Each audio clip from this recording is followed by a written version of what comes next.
Hi there, my name's Neil Holcomb and I teach geometry and algebra 2. And I wanted to touch bases with everybody to clarify how the best way a student approaches a flipped classroom. And I chose to do a flipped classroom this year because we only are in the classroom a little over 2 hours a week. And flipping the classroom allows more opportunity to get through more of a lesson with a video. And we do answer questions and quizzes and assessments in class. So I'm going to focus on just the Algebra 2 page, but this pertains to geometry as well. So if your student's in geometry, they would do the same thing. So here's what I would suggest the student does every Tuesday after they leave my class. The first thing they're going to do is go to their class and they're going to click on classwork. Within classwork, that's where I have all my folders of assignments and so on. So if they scroll all the way to the bottom, they should always start with the weekly outline. And this is week 4. So I click on Big Ideas week 4 and I open this up, and this is week 4. We're going to do assignments 2-2 or chapter sections 2-2 and 2-3.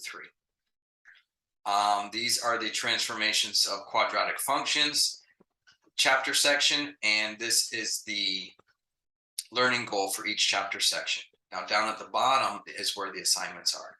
So right now, today's Friday, so I'll focus on what they should do Monday for Tuesday's class. So after Friday's lesson, they should do chapter 2.3, and these are the homework assignments I assigned. So once they see that, then they go into Google Classroom again. I go back to this page here, and once they look at the weekly outline, the next thing they should do is go up and look at the lesson notes. Well, starting Tuesday this week, I'm going to print these out for them and give them copies in class for the next week, so they don't have to do that. So I know everybody doesn't have access to a printer at home. So this is the outline of the notes for the video lesson. And at the end of it, at the bottom of the page, is the list of problems that I want them to do for homework to practice the concepts.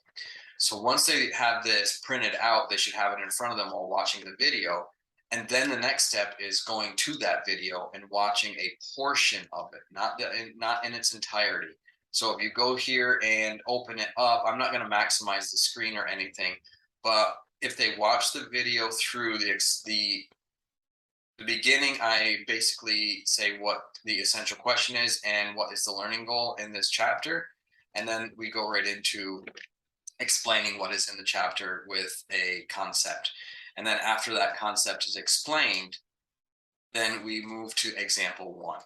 Now, if I scroll to the end where example 1 is finished up, then at this point right here, they should pause the video.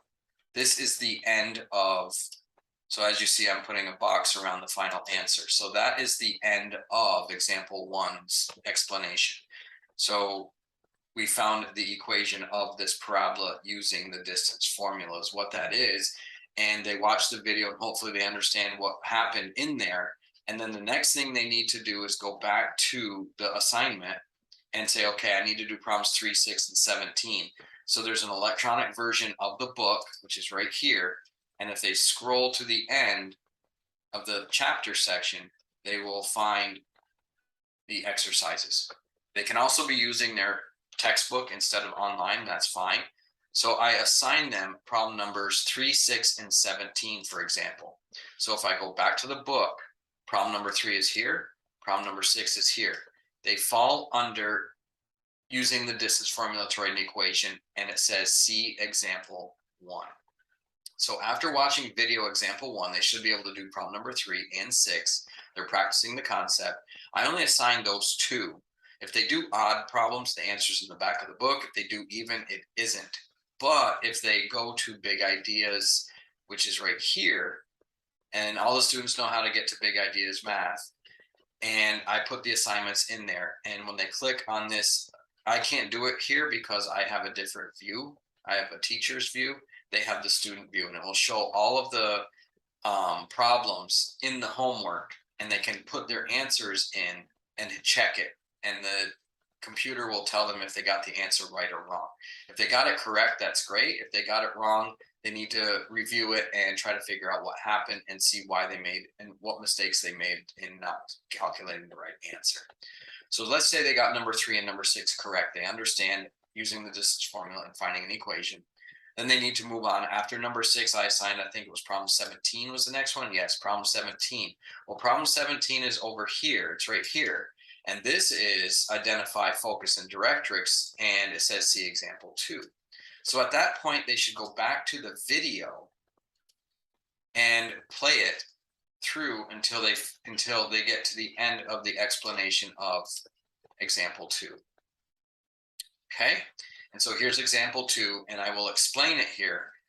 And then when that explanation is done, then they go and they do problem number 17, and then the next one is 20.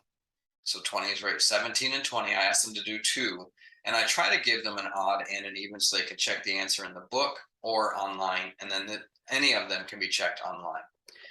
So once they get all their homework done, and they should show all of their work on a separate sheet of paper, then they can take a picture of it using their phone or whatever means they have and submit it into the Google Classroom. And in order to do that, they would go into Algebra 2, if it were Algebra 2 student, and Geometry if it's Geometry, and go down to the assignment right here. And I'll click on that. And as you can see, no one's turned it in yet. It's not due until Tuesday. And it's been assigned to 9 students. I can't click on this and go in because I don't want to expose the students' names in the video. But that's where they would submit their work. So those who are not taking pictures and submitting their homework, that's where they're supposed to do it. Take a picture with the phone and submit it under the assignment in Google Classroom. And then I can look at the picture, zoom in and check their work and give them the credit for completing it. Okay, so recapping, go to the weekly outline, see what you're assigned.